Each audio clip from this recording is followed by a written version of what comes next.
So hi everybody, welcome back to my YouTube channel.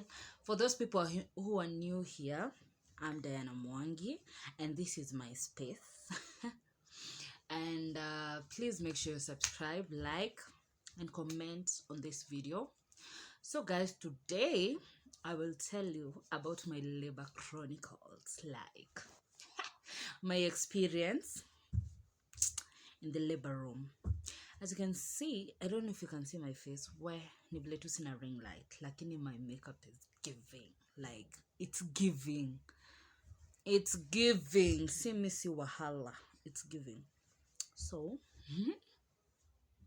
let's start this video.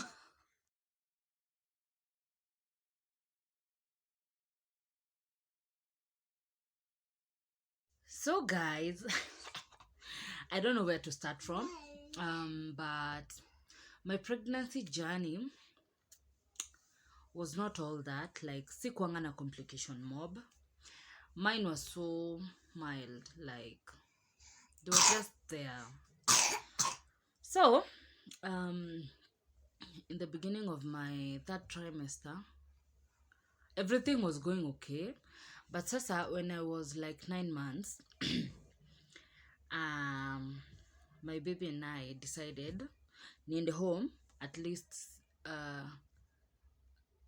home kulikuwa na wase in short, but sasa I was alone at my place, so I went home. Hiyo time nikiwa karibu kufanya nikiwa nimekaribia kupata mtoi. So before that I did my scan and it showed that nafaa kudeliver date 14 April. So I had my scan ready, I had everything ready, tulikuwa tushafanya shopping and all that. I went home. After going home,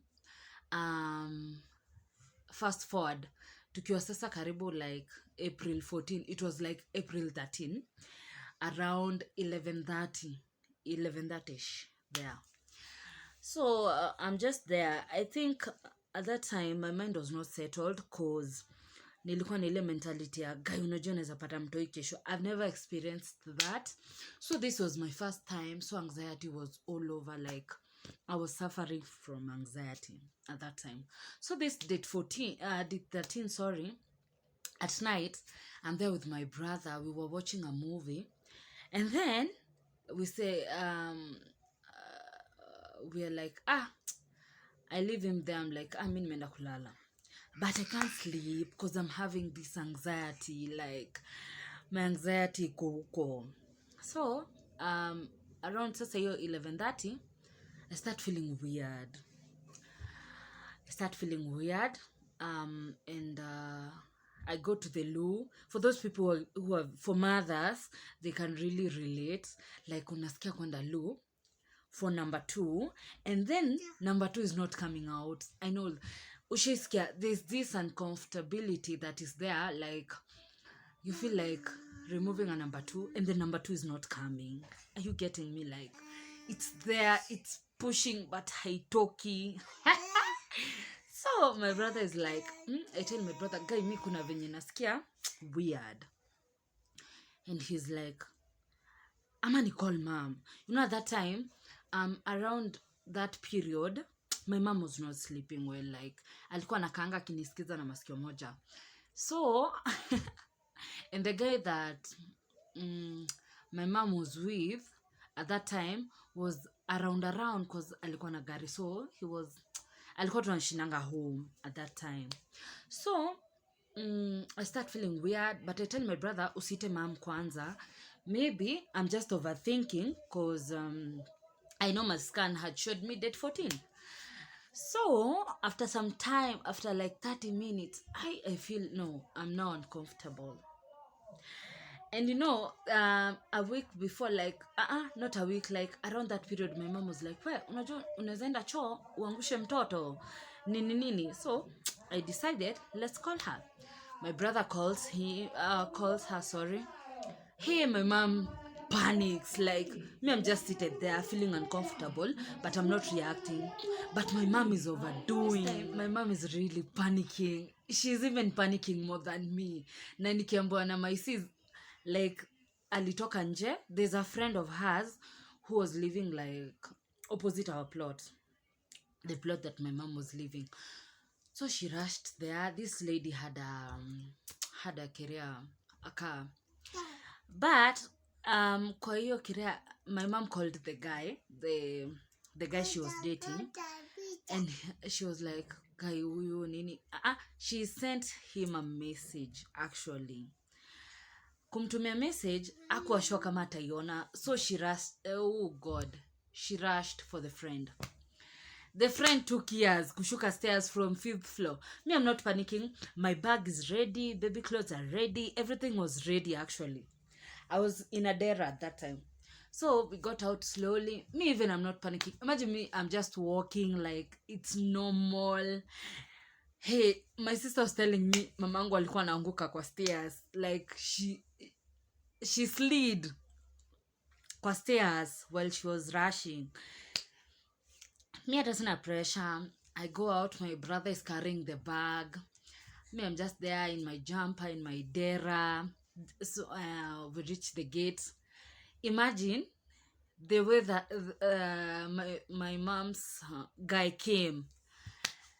You know, at that time it was curfew time. If you can remember, like that was around 2020. Your time there was this curfew, 7. So, like, kuna curfew. The past 7 hakuna mtu anafaa kuonekana nje. So this guy was somewhere with friends. They were just chilling. Kumbe he saw the message that my mom sent. I'm telling you, he was like a distant, like it was not far, but it was like a distant. Me nakwambia, this guy was there in like 3 minutes after the message. This guy was driving this car like crazy. Like he was riding this car like crazy. At that time, I'm chatting with my husband and I'm chatting with my friend who had given birth like 4 days earlier. We were friends. Tulikuwa tunafuatana guy. So, fast forward, this guy comes. Nimekuwa kwa gari. And then the friend who mwenye alikuwa anashuka stairs, after wamefika chini, they find us. Tuko ready, like gari iko hapa and all that. So, I just entered the car with my mom, the friend, now the guy my mom was dating, and the friend to the guy my mom was dating. So we were like, they were 4 and then we were 5. Sisi hao adi nini, we went to Pumuani. Hey, we reached there. This car was going like crazy. I'm not panicking, I'm not feeling anything, but I'm feeling uncomfortable, but I'm not feeling anything. So they were just there, they were talking and talking. I don't know if they expected me to be dramatic, nianze kurusha miguu. Imagine I did not. Actually, I did not. I'm telling you, my labor experience was one of a kind. I did not overdo, like siku overdo in short. So I'm just there. We reach Pumuani. We do all the kirea. We enter. At the reception, there was a lady who we came with. Actually, ni kama tulipatania hapo kwa gate. So we are just entering. My mom is panicking. She's all over. Ameendea karai na hizo cotton. And then there's this lady who we come with. She's shouting. Nakwambia, this lady was shouting. She's scared to shout. Like, she was literally shouting. So I'm just there. This guy asks me at the reception, like, your name, blah, blah, blah, your ID. And I'm just there, 07, blah, blah, blah. My name, Diana Mwangi, sijui nani. And this lady, when she was being registered, adi haizi ongea. I swear I gave her a seat. I was sitting down. Niliamka kai chini. That was how strong I was. So after there, I was given a bed and a blanket. It's now around 12 something, if I'm not wrong. No, it's 12. It's 12 something there. So I'm given a bed. Can you believe me when I say I was sleeping? I'm in this labor room. Like at that time, since Corona was like ilikuwa juu, the place I was in, every part, unajua sasa hiyo labor room ya Pumwani, if you know the Pumwani's labor room is so big, like ilikuwa kubwa. So there's a way they have separated. So the place I was in, we were only 2 people, but each place had like four ladies, kila mtu kwa kona yake. But now this place that I was, there was this machine ya watoi. I don't know what it does, but it's like a warmer. I don't know. Since it was there, we were only 2 of us. That lady who was there, she had already given birth, so she was moved to the ward. I found her there kama shapata watoto, so she was just moved. She had twins. I'm just there. Now I have a bed. I'm even sleeping, like nalala, nashonga ile literally. And then, now, when I was talking to my friend who had given birth the other day, she was like, unajua the more unakaa, the more uchungu inakuwa. So the more you stay there, the more pain comes. I was like, God of heaven. Okay. Now this pain starts coming. But it was not that much for me. Hey, my friend, the sandals I was wearing, I was biting them with my fingers. Karibu nizikule na miguu. I was feeling this pain. Now I'm asleep. As you know, it's a pain that comes and goes. So I bite my slippers with my toes.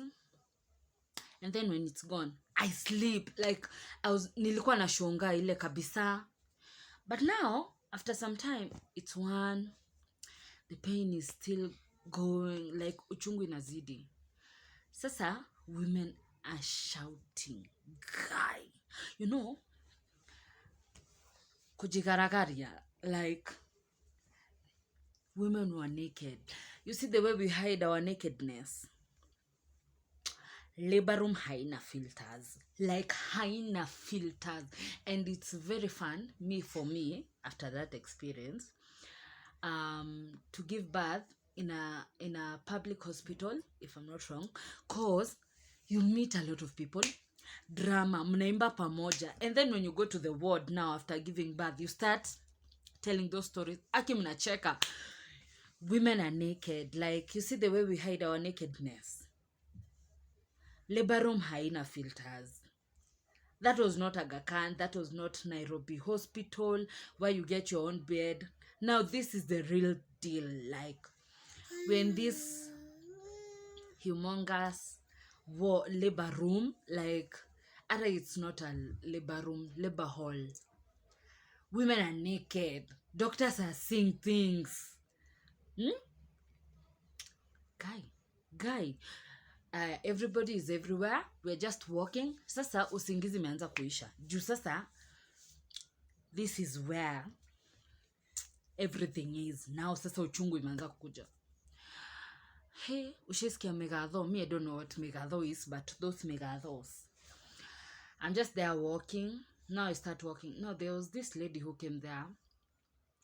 She was crying, like, she was shouting. Uko hata kuna machozi. Actually, there's no like tears. It's just pain and pain, yeah. And pain. You shout, but there's no tears. Yes, babe. Lalapa. So, I start walking around. This is around 2 something. Around 2:15 to 30, somewhere there. Guy, hey. You see, in Pumwani, when you're going towards there's that entrance. Immediately after the entrance, uko mbele, like straight ahead, there's a big mirror that is there. If you know Pumwani, you know that mirror. And then opposite now are the loos and everything in it. So, I'm there in pain. And then I start walking around. I'm seeing people going to the loo. So I'm like, those doctors are like, please be careful with the loo. They were actually, those those nurses and doctors who are there, I don't know, yeah, those people who are there, the ones who are looking after us, I think they were very nice. Yeah, they were very nice. The Pumwani of this time and the Pumwani of Kitambo, they're not the same actually. So I start walking towards the loo. Guy, mi nilikuwa nasikia ni kama hiyo side ndio kuna megadho. It's as if the pain is on that side. So I go to a place that hakuna mse. I sit there. Guy, just the way I'm feeling. I'm not shouting, but the way I'm feeling. Guy, I'm not repenting. I'm talking to God. I'm not shouting. I'm just there talking to God. Guy, I'm telling you, guy, akili bani uchungu. Akili uchungu. So, I'm there. Guy, I'm there. Iko wapi ingine? Oh.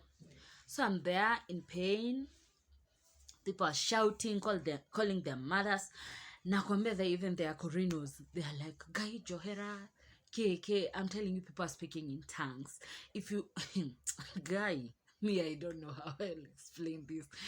But that place is 1 in a million. Guy, me, akile barumzi. So, I'm just there in a place, those people, that place has been divided. So there is this part that ikona kitanda tu haina mse, because we were not many, now due to corona and all that. Me sit there, I'm not crying, but the pain I'm feeling, and I'm not shouting. So I decide, now it's around 3:15. I decide, let me just go to my bed and stay there. And before that, now we were just talking there. We are talking. I asked another lady, and she's like, Guy, me, I came here on Sunday, and it's on a Monday. It's on a Sunday. She came there like it was like she came there actually 3 days before me, and she's like, Guy, nimeshinda hapa, and I'm hey. When I had that, mi nikaisha nguvu. I'm like, Aki Mungu, mi naweza kaa huku siku 3. Aki God, please don't allow it. So at this time, it's around 3:15. I go towards my bed. And actually, there was a dress I was given, that Kingwea Hosi, I don't know. Me, I never wore it. Like, I never wore it, in short. It was just there on my bed. I never wore it. I had that dera. So the only thing I did, I was just with my jumper. The way I came, that was the way I was. So the only thing I did, I removed the jumper and kept it there. Now, at 3:15, those places, kuna hizo vitu za kuvuruta, mi sijui zinaitwa nini, zinakaa curtain. Nakwambia, I shikiliad that kikiria, that stuff, the one that they were pulling. Now there's that handle. They're like handles, me, I don't know. So when I just caught one of them, I'm telling you, if there's anything like screaming, that is what I did. I have not made any sound from the time I entered that place, from the time I left my home to that place. I had not like said shouted or kiria. So me, I'm telling you, I scream. That was 3:15. I scream. People are screaming. People were like women were screaming in that place. But now I scream once. And then there was this guy doctor who was passing by, and he was like, where I was sleeping, immediately their table was there. Nakwambia, this guy was now searching for nani ameshout hivyo. They were walking, asking nani ameshout hivyo. They were going, that guy was literally going every kiria asking nani ametoa hiyo sauti. Mi nilikuwa like, Guy, ama nataka kujua ni mimi ndianza kuniambia. The way those public hospitals, people say like, kunaambia sasa unashout huku ni kwenyu. I expected him to tell me that. So me, I don't know how he knew it was me. He came there and he was like, huyo mtoto anakam, nataka ulale sasa atoke. We. I started panicking. Like, now it's real. He comes with this cart that has a lot of things. Hata sijui ni nini. I'm just there. Pumoni hakuna mama yako, my friend. You just sleep there. You as the woman, you become a man. Like, hakuna story more. Me thought giving birth, like, ikona process, like your time, like ni kama unafaa sijui kukufungua. Me, I don't know what I expected. So this guy is like, I need you to start pushing this baby. Okay. Me, I'm just there. Now what is ringing in my head at this time is that, haya, neza mfinya kichwa, neza mchoke, you know, a lot of things were going through my mind. So I don't know what this guy gets. And then he tells me, shika miguu, sijui nini. Me, I'm just there. Nimeshika miguu. And then at that time, he starts looking for my veins. I don't know, it's because I'm thick. I don't know why, but my veins are really hard. To find them. Normally, I think every time I go to the hospital and I need to use the veins, those doctors really have a hard time. I don't know why. Sijui kama ni juu mimi mnono, mimi sijui, but najua zinakuwa na issue kutafuta. So this guy tells me, push. And I'm like, I'm there. Nakwambia nilikuwa nimejitolea. When he's looking for these veins, ametoka hii mkono, ameruka hii. When he was just searching around here, my friend, I was trying, and then, you know, it's like you gain strength, and then all at once, and then it goes away after some minutes. Like, you're told, take advantage of that strength.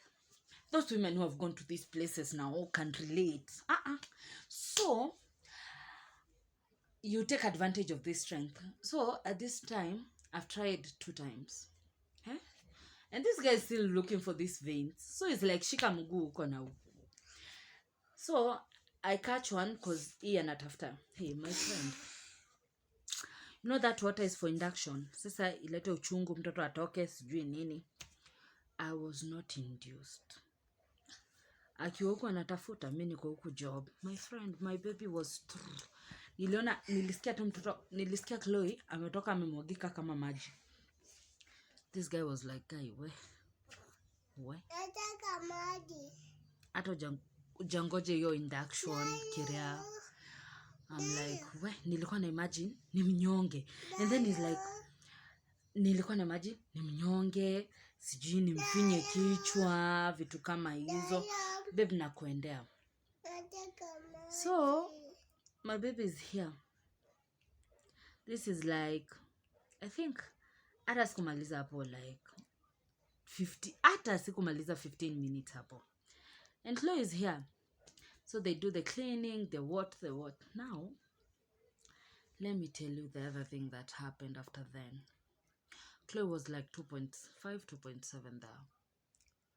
So this guy says, starts kerea kunishona. I'm like, guy, Chloe alinirarua, so nilishona. Na unaona vile ni mdogo. I don't know what was happening. I don't know if it's because I forced her out. I did not understand. But for some reason, she told me a little bit. So I asked this doctor, guy, sasa utanishona nikisikia? And he was like, mimi si mnyama, lazima nikugandishe ndo nikufanye ndo nikushone. Hey, sasa acha nikwambie. He starts saying there's a bleeding going on down there. Na ajui inatoka wapi. He rushes out to go get another doctor. They come, both of them. They were 2. Now they are 2 men. Wacha sasa wanze kutafuta hiyo bleeding. Me, I'm there tensing. Now what is going through my mind at this time? God, will I bleed to death? You know, those thoughts. God. She's like, no. they're telling me, yes baby, acha nakulete. They're like, guy, you're bleeding, and hatujui mali inatoka. So they look for it, and then they shona me, they put me some cotton. Now my baby is taken to that warm thing. I don't know what it is. They do her, they put on her clothes. Yani nguo zangu za mtoi zilikuwa ndogo, but sasa bado ni oversize kwa mtoto, she was small. Now she comes here. You remember that my friend who came like 3 days before? Hajapata mtoto. She's just there shouting. Chloe ashakuja, nimelala, niko hapo. Hata sina stress sasa. Then in the morning, there are those BCG, what? Then you go register, mtoto anapelekwa wapi. Then now you go to the ward. Now these people, you know, we had made friends already at that time. We start going to the ward because most of us sasa tushapata watoto. And then after going, like when we are walking, hey, see, I'm telling you, I'm marching. Now I'm marching towards the ward. I'm marching. People are like, guy, wewe umepata mtoto saa ngapi? Nikamwambia nilipata mtoto saa hii tu asubuhi hapo around 3 something. Na una march hivyo? Nikamwambia me I was okay. I march to the ward. I go there. Nakwambia mimi I was so strong. I go there marching, niko hapo. Chloe amekataa kunyonya at that time. She was not breastfeeding. She had refused. Like, I don't know what was happening. She was not opening the mouth. And you know, in those public hospitals, you cannot be released if the baby is not breastfeeding. They even tell you, like, mtoto asiponyonya, hauendi mahali. So I'm just there. Me and the way I hate hospitals, I'm like, God, Mungu saidia nisilale hapa another night. Sijui kama ni main doctor, there was that ati daktari mkubwa lazima akuje aangalilie watoto, you know, just in case mtoto akue yellow. There was a lady who we were with, the baby was turning pale. They immediately rushed her there. Kumbe, I don't know if the baby was choked or something, like ni kama alikuwa na nyongo na mati. But they assisted her, at least the baby was fine at that time. I'm telling you, usicheze na hiyo labor room, like it's not easy. So I went back home. This is after day 2. Yeah, day 2 of being there. We were released. We went home. And my mom had cooked. Like, it was so fun. So after reaching the... my mom was there for me, let me tell you. You know, throughout that process of... Ile inaitangwa kuhioherio. I was there. My mom was waking up at 5. Now I'm at home. My mom was waking up at 5, and you know, you remember those days by 7 you're supposed to be at home. Now she was coming even at 4 kupika. Aki, my mom, like, wow, I just big up to her sana, because she was really there. Yeah.